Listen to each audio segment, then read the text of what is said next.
Good morning everyone. আজকে হচ্ছে একটা দারুণ ব্রেকফাস্ট, লুচি তার সাথে একদম কষা কষা করে চানা মশলা। আমাদের খুব একটা চানা মশলা হয় না, কিন্তু করলে এরকম মা খুব ভালো করে টেস্টি করে বানায়। দুপুরবেলা কি খাচ্ছি দেখো, ভাত তার সাথে আলু ভাজা আর তার সাথে আছে পটল ভাজা আর পেঁয়াজ। এটা দিয়ে আজকে জল ঢেলে ভাত খাবো।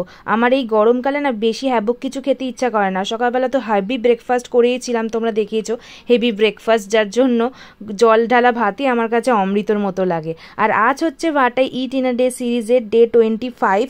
তোমরা কি আমার মতো একসাথে একমত? যেরকম জল ঢালা ভাত খেতে কারা কার ভালোবাসো গরমকালে জানিও। আর দুপুরবেলা যেহেতু বেশি কিছু রান্না হয়নি, তা মা বললো যে এক কাজ কর, তুই বিরিয়ানি কিনে নিয়ে চলে। অ্যাকচুয়ালি আমারই অনেক দিন ধরে না বিরিয়ানি খেতে ইচ্ছা করছিল, তাই আমাদের উত্তরপাড়াতে একটা দোকান আছে বিরিয়ানির, আলিশান বলে, ওখান থেকে বিরিয়ানি নিয়ে এসেছিলাম। আর এই ডিমটা দেখো বাড়িতেই সেদ্ধ করা হয়েছে, শেপটা একটু কীরকম বিগড়ে গেছিলো তাই না? তো এতদিন পর বিরিয়ানিটা দেখে তো আমার মানে কি খেতে ইচ্ছা করছিল। আর একটু বৃষ্টি বৃষ্টিও হচ্ছিল বলে অতটা গরমও ছিল না, তাই ভালোও লাগছিল খেতে। তো তোমাদের কেমন লাগছে দেখে কমেন্ট করে বলো।